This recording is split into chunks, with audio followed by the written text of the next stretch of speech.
The World Health Organization just said the United States and Europe are now the epicenters of the coronavirus pandemic. With more than 49,000 cases now in this country, only China and Italy have more. And yet this is what the president said just a short time ago. I'd love to have it open by Easter. Okay, I would love to have it open by Easter. I will tell you that right now. I would love to have that. It's such an important day for other reasons, but I'll make it an important day for this too. I would love to have the country opened up and just raring to go by Easter. Dr. Jorge Rodriguez is an internist and gastroenterologist, and Gloria Borger is with us. She's a CNN chief political analyst.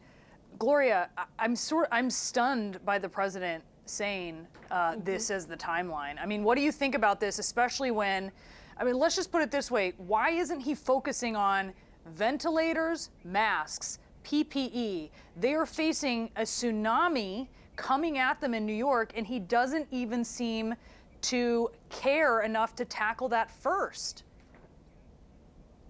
Well, in fact, he decided to get into a fight with Andrew Cuomo, the governor there, about whether he could have ordered those ventilators on his own years ago or not. Look, this is a president who is clearly worried about the economy, as everybody else is, and seems to be driven by his own instinct, as we all know, because he's told us, more than the science. And in this town hall with Fox News today, what he kept on talking about, which was sort of stunning to me, was comparing this to the flu, saying this is like the flu. Thousands and thousands of people die of the flu every year. People die in car accidents, he says, but that doesn't mean that you can't drive cars. And these are both analogies that the scientists have said don't apply in this particular case. And so perhaps it's an effort to try and give Americans some kind of hope. But I think what it does is it scares people because they're confused. They're not sure who to listen to. They're not sure who's driving these decisions. And are the people with the knowledge driving these decisions?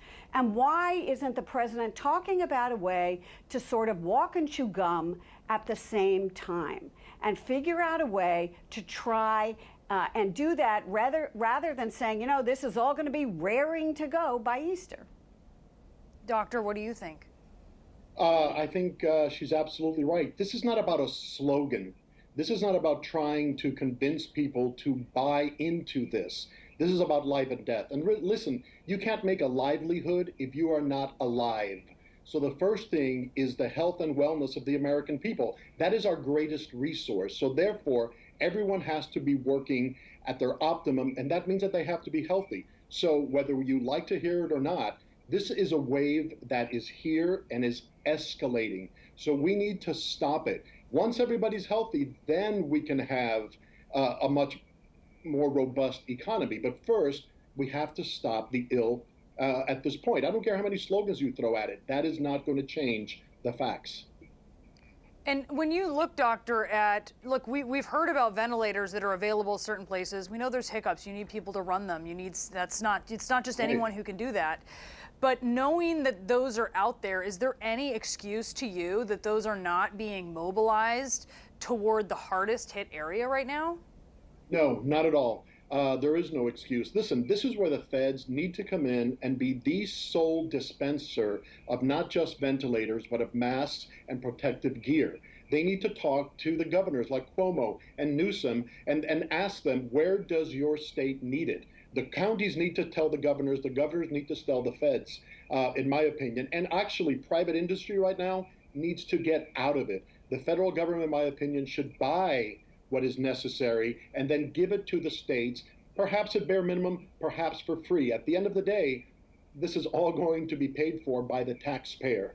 And that's how it should be coming. There is no reason that this should not be dispensed immediately and as soon as possible and as soon as available. Anyone looking at this, Gloria, goes, where the hell are the ventilators? Where are the masks? Right. Where is the federal government? Where is the president in getting those in the right? It's a simple math equation. They're here, they need to get there, and they need them now. Why is that not happening?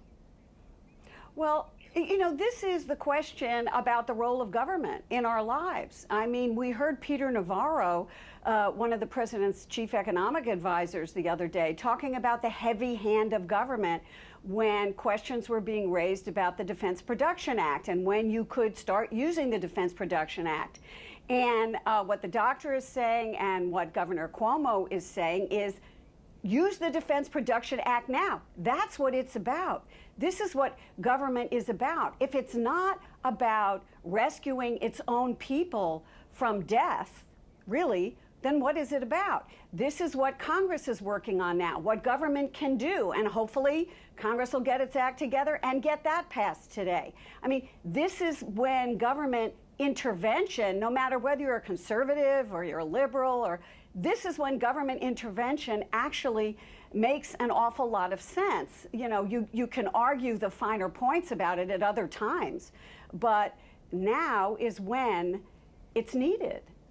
Yeah, I mean, look at what Congress is doing. We're turning philosophy of certain lawmakers on its head. They're just way past that. Doctor, I wonder for you, you know, you're someone who's dedicated your life to taking care of the vulnerable. The sick are more vulnerable than the healthy. And so I wonder what you think when you're hearing officials, including the president, including state officials in certain places, basically saying, well, they're essentially saying that those who are vulnerable may need to be the sacrificial lambs. And I just wonder how that strikes you when you're dedicated to making sure that they survive. It's both frightening and disgusting, to be quite honest.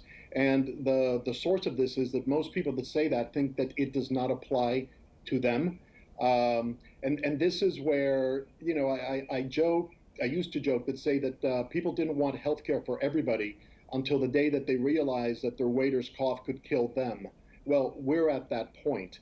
And no life is worth less than any other life.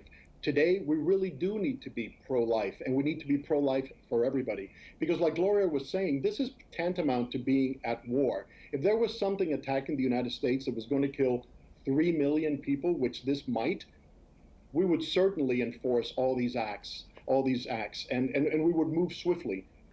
This is not theoretical. We really are at the beginning of that point. And this is antithetical to everything that a doctor is supposed to do. And I think this is antithetical to most everything that everybody in this country believes in. And that is the value of every life. You know, we are all linked, and we're going to have to leave it at there. And yeah, sorry, Gloria, real quick. Okay.